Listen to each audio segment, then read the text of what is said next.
Doesn't matter who you are, it's going to happen to you eventually.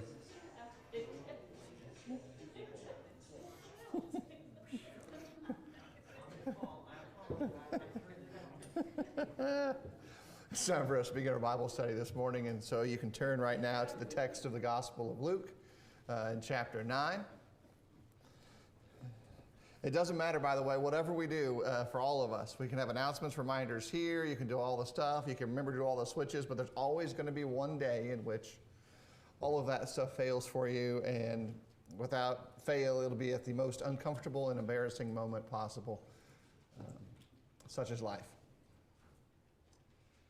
We're continuing our study of the text of the Gospel of Luke. It's a great two-part look at the work of first Jesus as the full plan of God, and then when we look at the book of Acts in the future, it will be the labors of the Christians and the disciples of Christ who shared that gospel message with mankind. But right now we're in chapter 9, and so as we continue, let's start our study with prayer. Heavenly Father, we thank you for today. We thank you for the blessing that it is to have a space to assemble, a place to assemble, an opportunity to open your word and to prayerfully and with wisdom and discernment consider the message that you have left for us. Help us as students and as followers of Jesus to learn from him and learn from you. Please forgive us of our sins, and this is our prayer in your Son's name. Amen. All right, so as mentioned a couple times already, we are in the Gospel of Luke in chapter 9. Depending on how the schedule plays out, we are going to try to cover maybe a big chunk of this chapter. We've already dealt some with Luke 9 already from last Sunday, but we've got a few things that we still want to make sure we pay attention to. So as we kind of lay into the text, there's some things to remind yourself about. Remember, we're looking at the portion of the work of God, that is, whatever it is God did through Jesus in the time frame of his life physically upon the earth that is relevant to the broader needs of the kingdom. Something that's always important for me, at least, is to recognize that within all four of the gospel accounts, we don't get everything. We don't even get every detail of the events that are selected. We get the portions of it that cross a couple of criteria. Criteria number one, by inspiration, we get the information that is selected to the four audiences of these books. Criteria number two, we're going to have to deal with a couple layers of filtering that come through our human disposition. Number one layer of filtering is we live 2,000 years-ish removed from these events. So we filter the entire Bible through the lens of our personal humanity right now. That requires us to make distinctions between culture and the commentary of God. And those are not always the same thing, but sometimes they actually are. Sometimes the culture we read about is a biblical culture in the midst of a world culture, and so we have to do that level of filtering. Second filter is a language filter. We filter it through the translations we suggest and select. We filter it through our own communication limitations, whether we bring them to the table or they are imposed upon us. And a third filter is the maturity of our faith. I think you probably can recognize this in your own spiritual growth, that the first time you read a passage is a little bit different than the next time and the next time. The words themselves don't change, but how they impact and affect our decision process and the way we see the world around us changes on a regular basis. And you'll find yourself, especially if you're a regular note taker, you keep your notes kind of collated to the text itself. You'll be like, hey, 10 years ago, 5 years ago, 2 weeks ago, I made this note. Why did I do that? Why did I say that? Why did I think that was super important? Do I agree with it anymore? Did I agree with it when I wrote it down? Because sometimes you keep notes about things because you disagree with them. But you don't always label everything properly. And so you're going back through stuff and you're like, why did I do that? You read through it again, you study it again. Oh, okay, that's why I did that. That's part of the filtration process of any biblical text. Any learning moment is like that. And so when we're looking at this message, keep that in mind and use as your bedrock the reminder of that God gave this to us for a reason. It's inspired or presented or breathed through the vessels of God's service to us. We should then be careful and cautious with our interaction with it in ways that are going to kind of either flow over our filtration surfaces as necessary or change the way we filter information on our personal side so that we are getting closer to that goal of being more like Jesus and more like Christ and less like ourselves. Less, well, I want this, I need this, I see this. It should be in more of God wants this for me and God shares this with me. And this is the message of God from the Son of God. So in chapter 9, verses 1 through 11, one of the interesting aspects of all of this, which is a miraculous iteration, one of the two in the Gospels of God providing otherworldly control over things that are either super otherworldly, demons, or in this particular case I'm referencing to ordinary things, providing food. That's a fairly ordinary behavior. Here's the way to think about it. How many meals have you made for other people in your life? Everyone's like, I really don't even actually know that number. It could either be really, really large, and so large that you can't even fathom. That's why sometimes folks, as they mature in life, they don't realize that one of the most important tasks they'll be doing forever and ever and ever is deciding what their family eats every week and every day, like forever, without end, and it's just kind of overbearing. But we don't remember that. How many bad meals have you made for people? Like this should never have existed in your notebook to begin with. And I'm not just talking like you didn't cook it just right. Like everything went absolutely horrible. Is that a smaller list? For most of us, I don't necessarily fall in that category, but for most of us, it's a much smaller list, right? With that understanding of thinking through that makes meals, average meals, incredibly ordinary. We eat. You asked us what we had a week later. I had dinner. We don't remember the details of it. It was nourishing, it was healthy, it was good.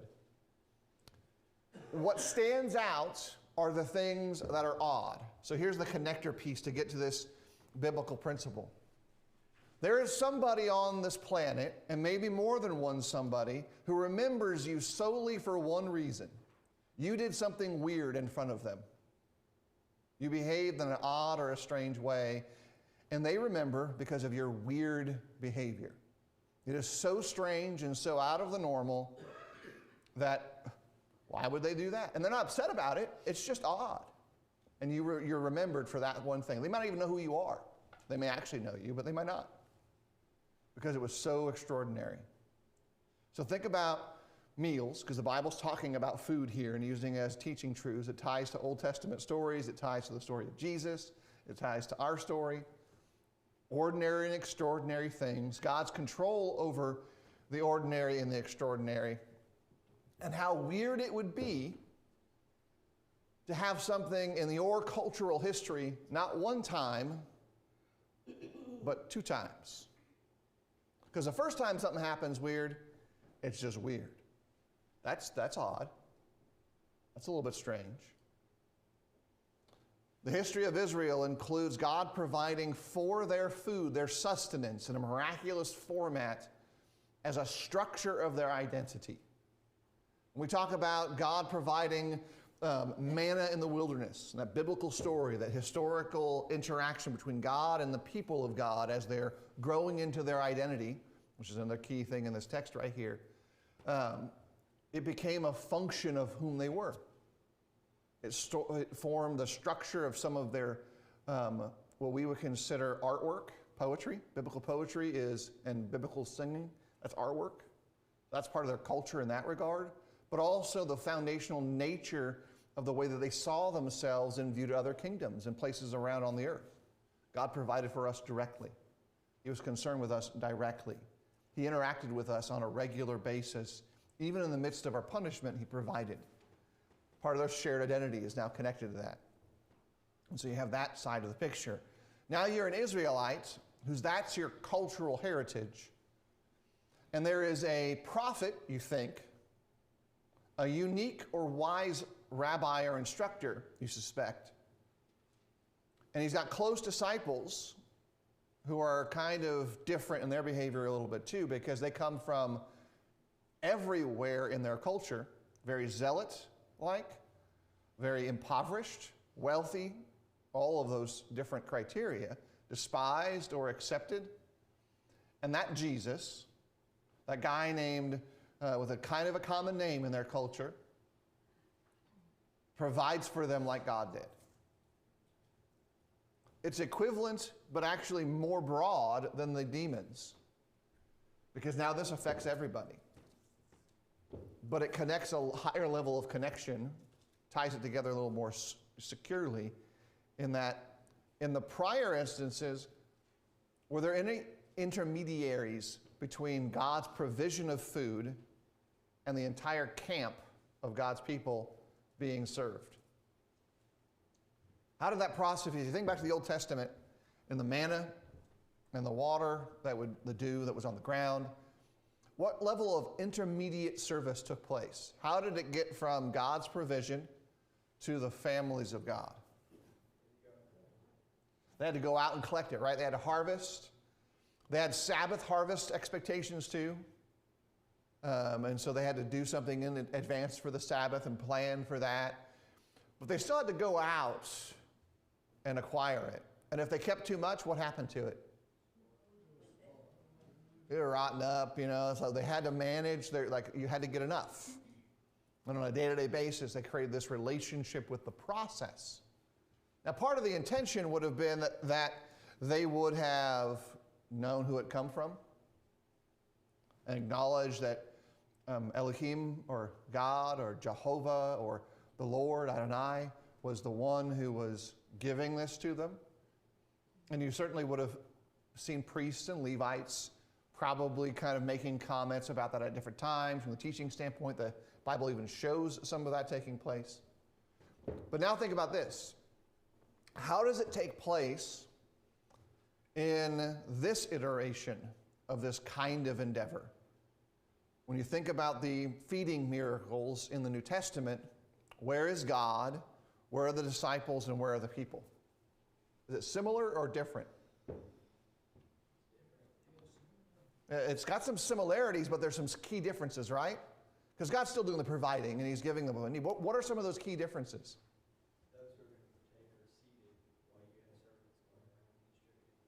Right, there's a big shift in it's being brought to them. How do you feel in restaurant context if you go to a restaurant where they bring you the food versus you go and get the food? What's your mindset about that endeavor in our culture? You're getting served, and one's fancier than the other, right? And there's a cultural expectation in a lot of those places where those servants who bring you the food, the 26 feet from the cashier to your table or from the back house to your table, you tip them, right? You provide them gratuity for their service. That's our cultural expectation. If you're going to be the last mile of the road delivery, which is 26 feet, usually to 30 feet from one place to the other. But the experience is different. I don't have to get up from my table. Do we behave differently when we're in one restaurant or the other? Here's a way to think about it. Two interesting concepts. In the table spaces where we're served, we can be entitled. We shouldn't be, but we can feel entitled. Those places where you're being served, if a family brings their small children to that environment, little tiny children that are really loud, which is basically all children and me, those two categories, do you complain about those noises if you're there with at a quiet table trying to have a quiet meal and the table next to you is super loud? Yeah. Emotionally, you want to. Realistically, that's not right. There's nothing wrong with that kid being there. But you go through all those intellectually steps because you have to remember, hey, it's not about me. All that stuff comes in. You mature yourself. And sometimes you're excited because there's livelihood next to you. Like, oh, that's so cute. I remember when. And you have all those different experiences. But we see those as different because we know those key differences matter in our culture. Well, in this culture, they do too. In the biblical worldview, in the Bible, this is a shift. This is a shift of service. But it also shifts how they see the disciples, the ones who are serving in this way. Because if you see someone walking along with a basket in a culture that is incredibly impoverished, where food is not stored up at this point at all because they don't have that level of abundance, and the basket they're pulling all this from as they're going from segment to segment is this size. Let's say it's as big as my arms even. It wasn't, but let's say it's as big as my arms. And they can hold it like this. And there's enough in it that it doesn't run out as they actually feed a massive army of people. And then there's crumbs left over afterwards that are massive. Some of the other things that have shifted from our Old Testament narrative are impacted by the things that are also the same. Did God oversupply the Israelites in the wilderness?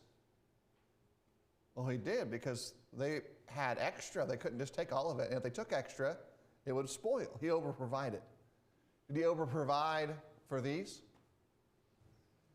Is God not a good logistician that he can't figure out how much these folks need? Like he doesn't have the ability to determine these Israelites and these Judeans, they only need so much? God blesses abundantly. His constant standard when he blesses the people who seek him is always more than they need. Like that's really super consistent on the blessing level of God. And so you see that here too. What's different as well, which I think is super significant in the gospel account, is how close God is to the people. God is in their midst. Do they really know that God is there? No. Old Testament God, context. What happened when someone got really close to God in the Old Testament? In some cases, they could literally die. And then we see that happening. We see other cases they get close to God, and God creates a space that's safe for them. Hang out in the rock over here. Hide here, be in my close space, but not too close. But something that's important about every single Old Testament encounter between man and God is that man is always changed. 100% true that in every encounter between one of the creation, men, and the divine, man gets changed. His name gets changed. His appearance gets changed. His life gets changed. His direction gets changed. Now you think about those who are around Jesus. Did Jesus create circles of change in his life? Was upon the earth? Absolutely. And the level of change very often is very simple to catch. How close did they get? How close were they to God himself? And so when you come up with questions like, who is this that would have that kind of change, that's the backdrop. That's the historical backdrop, cultural backdrop, biblical backdrop, and some of the things that the text itself is showing. Before we step into the next two sections of the text, though, since we've already talked about it last week and a little bit today, what are you guys' thoughts on this passage right here? This is mainly looking verses 1 through 17 before we get into verse 18. Any thoughts or things that were super interesting to you that we haven't talked about yet? I want to make sure we don't push everything off the shelf before we move forward. Michael? You actually mentioned it, and I'd never thought about it before, about how in the Old Testament and here, they have way more than their need. They're just blessed abundantly. And I wonder, do they know that? Because I know sometimes we are blessed abundantly, and I often wonder if I forget that. I mean, we don't necessarily need electricity. It is a wonderful blessing. Mm-hmm. And we're blessed like that today, abundantly. I actually ask myself, do I recall that? I know for myself, this is how I think about it. It may not be the way you do, but we tend to only acknowledge blessings when we don't have them anymore. And the quickest illustration of that is the American invention of air conditioning. If you are in the summer and your air conditioning goes away, the curse of the temperature comes up, right? And you absolutely recall the blessing of air conditioning because you've become accustomed to the status quo. When it takes it away, where's the blessing of air conditioning? We call all the people, we want to get it fixed right away. Got to have it right now. And then those service providers are a blessing to us. And then they leave, we paid them, and then we forget about them. I think that's a struggle for all of us. I don't think there's anyone of us who's able to fully escape that struggle and cycle. I kind of look at it, at the closure of the day, at the end of the day, especially when I pray at night, there is an attempt to acknowledge those blessings that you can't recall exactly when it happened, how it happened. But when the day is over, you look back and you say, wow, everything I needed was there. Mm-hmm. And it was something that I didn't acknowledge while it was happening as a blessing. And it will allow me to go a step further. I try to examine my prayer and make sure that what I'm saying truly represents what I have done, what I have not done. Yeah. That's the way I kind of summarize all of my daily blessings. Right, and I think that's something that's a point of maturity for all of us is to recognize that. And then we also include in those blessings often boundaries or speed bumps or individuals who redirect us away from poor decisions. They who might have seemed like a thorn when they struck us become a blessing when they redirected us either back to God or off of our folly or away from rebellion or just away from foolishness. And so there's some great perspective moments. Another layer, and something I'm personally trying to get better at, is making sure that I acknowledge the blessings earlier. Like, let's try to stretch and acknowledge especially the blessings that are hard and uncomfortable and challenging. Those are blessings, even though they don't necessarily feel like it when we are receiving punishment, because punishment in and of itself rarely feels like a blessing, but it finishes like one. Anything else in this section? All right, so something's going to happen in the text here that's super important.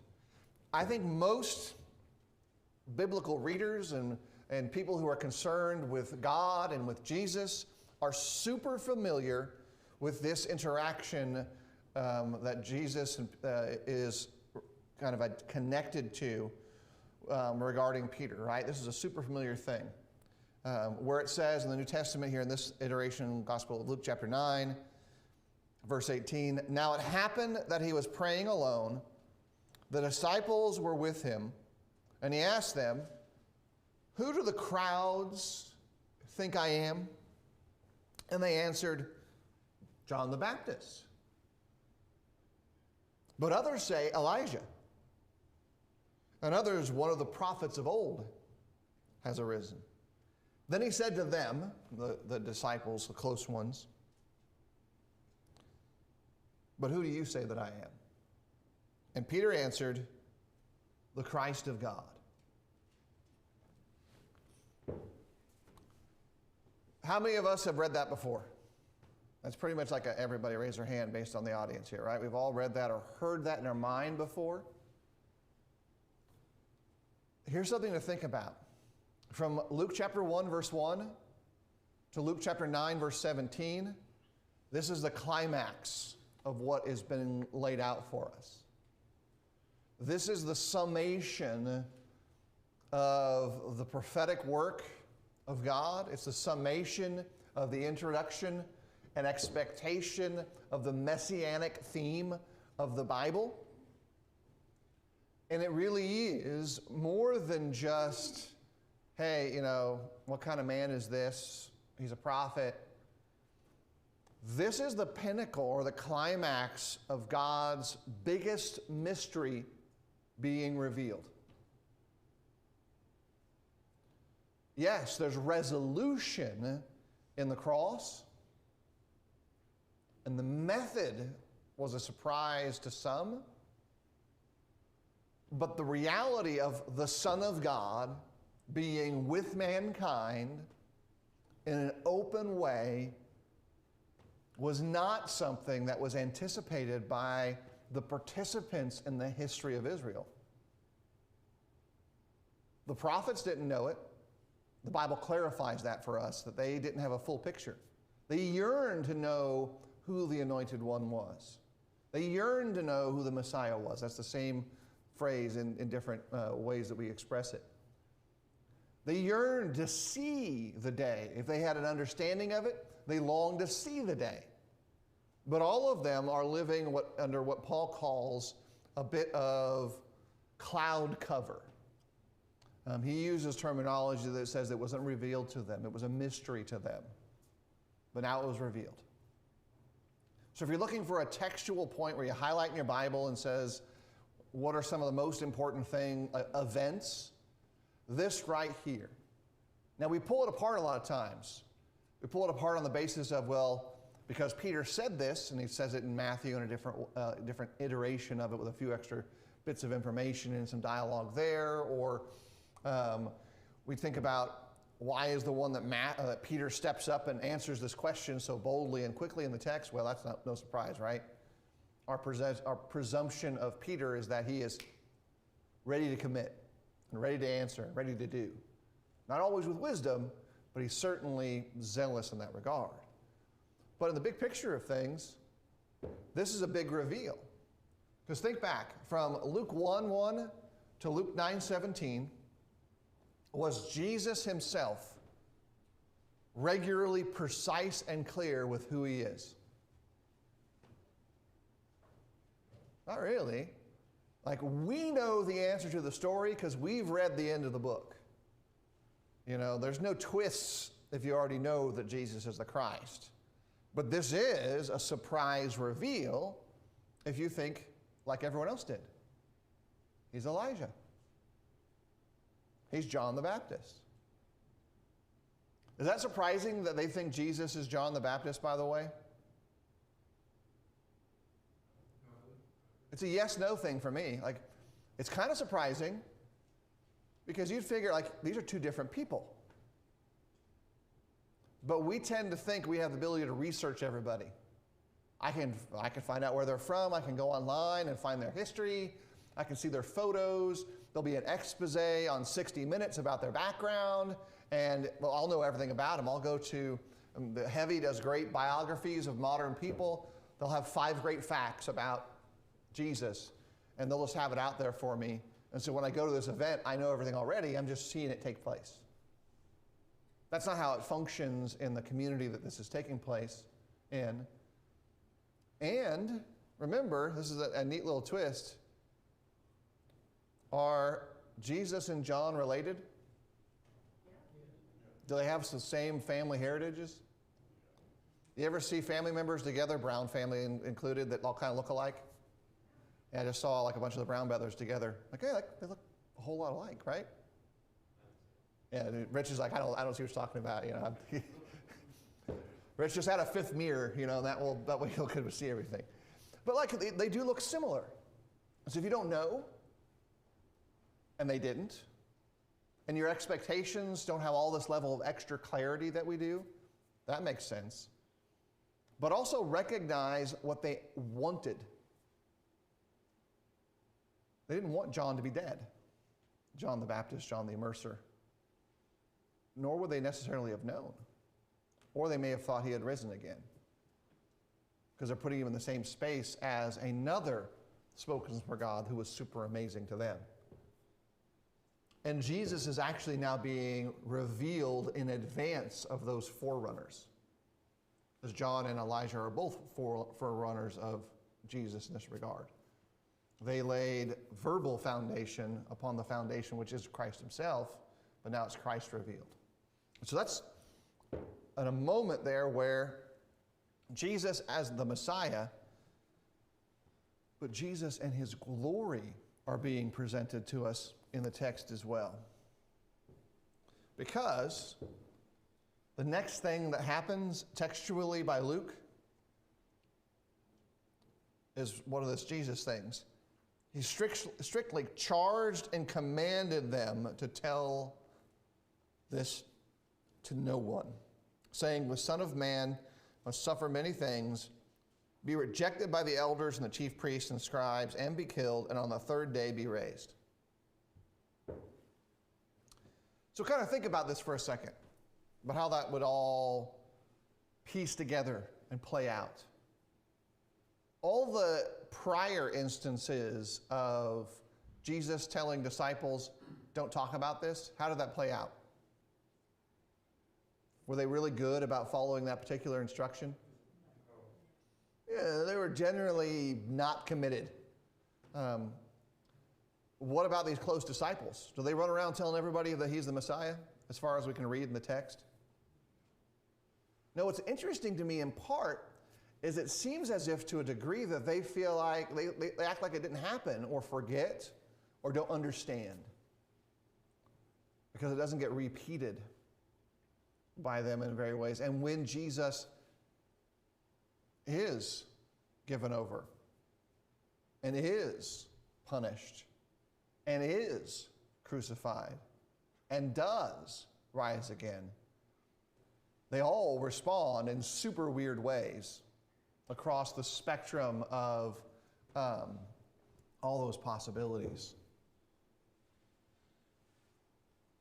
Hey, Rich, we've got some guests outside. If you could step out and kind of direct them to the back, that'd be great. Within all of those things, you think about what's going on and kind of all the possibilities. Jesus now then serves to guide that group through the same experiences we go through in understanding who Jesus is. Because the gospel here from Luke chapter 9 forward builds on this singular truth, that the Jesus who we're now seeing is more than prophet, more than priest, more than just a special, unique human.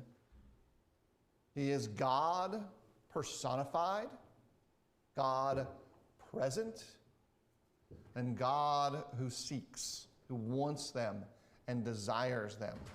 And so we see this Christological thing about Christ, the understanding or logic of this being Jesus unfold itself slowly in the text.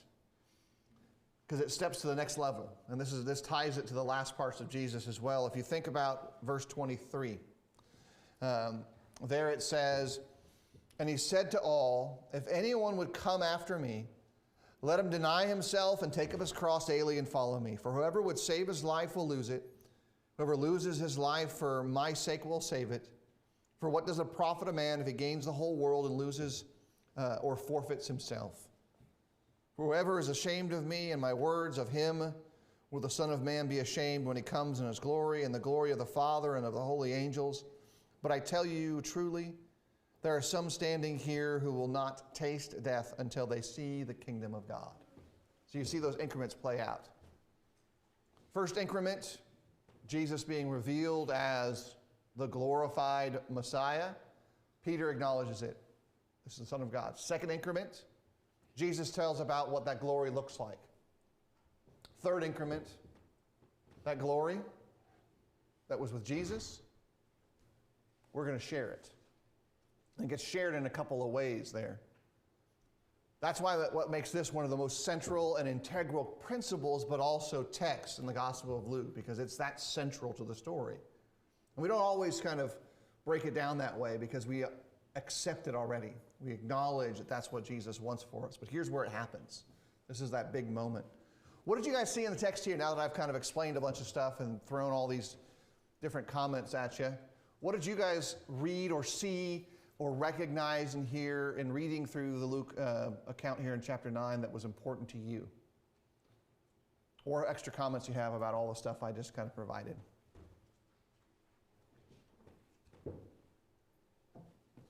Rich? So when Jesus feeds the 5,000,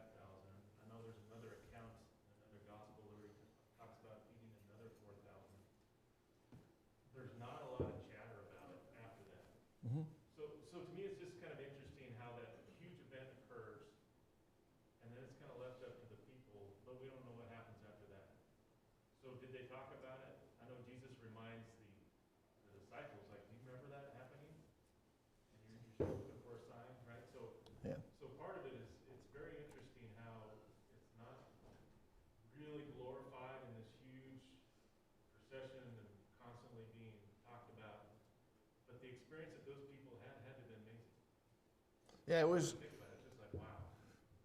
You could equate it to you had to be there type level of experience because it doesn't reoccur in the text. Now, a couple of things I want to point out. That's why one of the things I introduced when we began today was to recognize that what we have is a selection of the history of Jesus. And so it's entirely plausible that those are the two options, those two separate events, because they're not really the same in their presentation and timing, are it. It's entirely possible that there was more. But the specifics are this is what God chose to give to us. And that's super important because it leverages forward the next part of the story. Joe? Kind of find it interesting in Jesus' appearance, especially when you look at how the disciples looked at him. John raises some interesting points as to how the religious leaders, for the most part, they just did not accept Jesus as being the Messiah in their sight, what they expected. Now, was that just a big lie on their part to hold on to power? Or were they truly experiencing what they thought the Messiah would look like, how he would present himself? Surely they knew about the 4,000 to 5,000, but to put that in perspective, in my mind, I've always looked at those miracles and I would compare those with the crossing of the Red Sea, the miracles that took place in the Old Testament. Bear in mind, we're kind of still in the Old Testament, but it seemed to me like what the shift that I see. Jesus is taking mankind into a realm where he's expecting them to look at him as being one who's, for the most part, here to nourish the soul, Yeah. the mind, more so than just the physical body. Here's some things to think about I think are important for us to consider. And I'm going to couch this in generalities. This is a general thing, not a specific one person, another person thing. It seems that humanity, mankind, is incredibly stubborn. We are a stubborn and rebellious people as a refrain. It seems that generally, mankind is also incredibly petty and self-focused. Men may not be, but mankind tends to be. With those two truths, and similar ones as well, in humanity's base self-facing nature, think about how people responded to these two miracles of feeding as an example. Jesus makes statements that said, you're literally coming here for the food. You shouldn't be doing that. Like that's a breakdown of Jesus' condemnation of behavior. You're here for the food, not for the food. Like you want the food that fills the belly, but not the food that will fill or fix your soul. That's not just a New Testament biblical morality issue or an Old Testament biblical morality issue. That's a people issue. And we do that in spite of super obvious information that says, this is not a great idea. Like you have every impetus around you that knows that this is a bad decision. And we as mankind still make that bad decision. On an individual level, on a me level, and a we level, we do that. So when we talk about the Pharisees, the Sadducees, the leaders in the Sanhedrin, those who would have power and why they would do it, all the reasons we do. Yes, some of them are probably going to fit into the cling to power and lie about it realm. Some of them are not going to believe. There is no way he fed 4,000 people. There is no way he fed 5,000 people. It's not possible that that person, that child, that adult was blind and can see. It's not possible that he cast out demons. There's no way that demons named Legion went into a herd. That didn't happen. For all the reasons we would say the same thing about anything. You know, what do you mean so-and-so beat so-and-so yesterday? So-and-so was ranked 1 and so-and-so was ranked 35. That can't happen. I'll believe it when I see it. That's part of our stubborn nature and our individual arrogance, that we know and we're smarter than other persons somewhere else. And so that's an important thing to kind of put, that's what I see part of that text kind of playing itself out. Michael? When I look at these verses, 25 just always jumps out to me when it says, what is a man profit if he gain the whole world and lose or forfeit his own soul? That's one of those verses that tells me, hey, Michael, you better have your priorities in check. I spent too many years, I've said this before, so I can't hear you. I spent too many years working 2 jobs.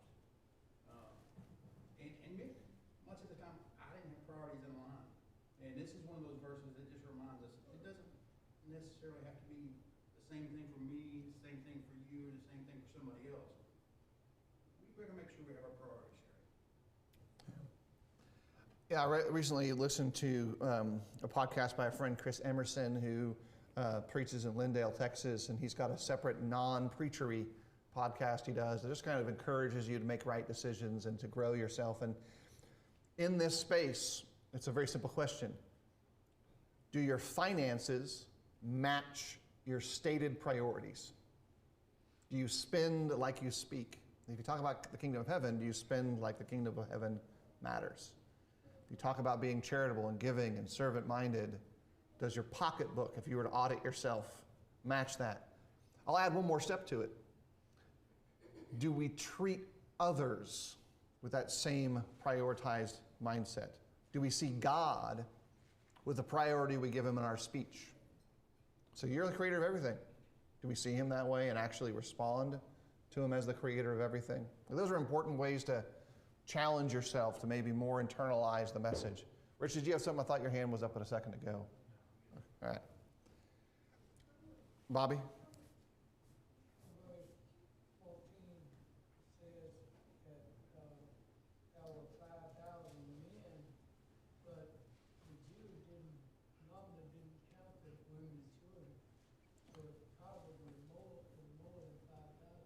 Right, that generic statement there is like a baseline. There are a couple of criteria that would expand the number to an unknown amount. You would obviously recognize that the crowd is not male only. Children would have likely been there. And so you're just saying this is the baseline. It's not just Jewish history, it's general history in the region at that point.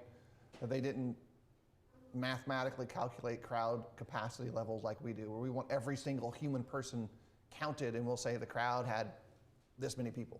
That's not how they worked and functioned in that regard. Les? Yeah, I'm just reminded of what John said in John 21 verse 25 when he was talking about what we have written that we read is just a small sampling of what God did. John says, now there are many other things that Jesus did, where every one of them were written. I suppose that the world itself could not contain the books that would be written. Yeah. So that's telling me that what we see is just a small sampling, and the people saw a lot more things.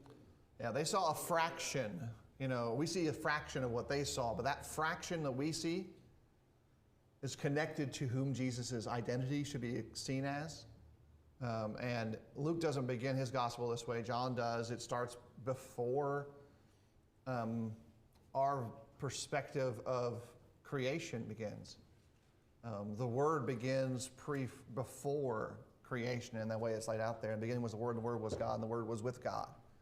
In John 1:14, the Word became flesh and dwelt among men. And then we are revealed that the Word is the anointed, it's Jesus. And so you see all this unfurl. When you know that, it becomes no surprise that Jesus can make food out of a little bit of food. Like, oh, okay, that makes total sense now. But that shouldn't suspend our amazement at the event. We should still be amazed that God did that. It shouldn't suspend the connection that by inspiration God is making between all the otherworldly things he's done, controlling the winds, the seas, the people, the demons, life, death, food, everything, concludes with, "Thou art the Christ," or the anointed of God. Now, he doesn't necessarily by this point recognize fully that Jesus is God in that statement. He's acknowledging you are the anointed of God. So this will continue to blossom into next steps. I got you, Joe, in just a second. It'll blossom bigger as it goes forward. But it's that conclusion that is driving towards the transformation of the disciples and us.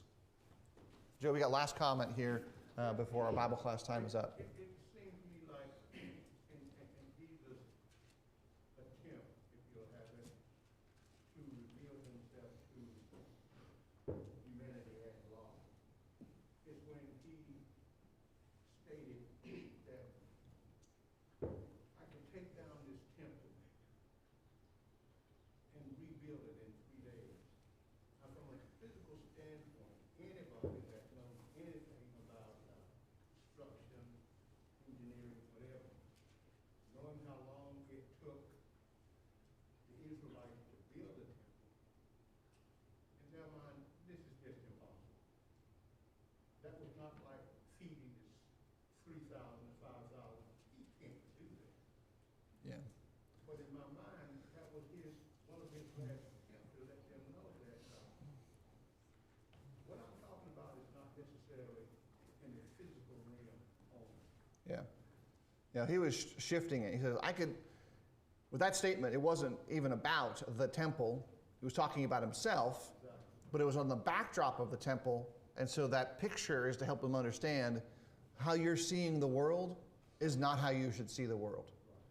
Do not see it with earthly eyes that think that impossible things shouldn't happen, because they are going to happen, because they're not actually impossible. And that includes his work and reconciliation and God's big plan. That's it for our class time this morning, and so we'll have to continue next week picking up in the story of the work of Christ. Thank you, everyone, for your participation, and we'll see you next week for this.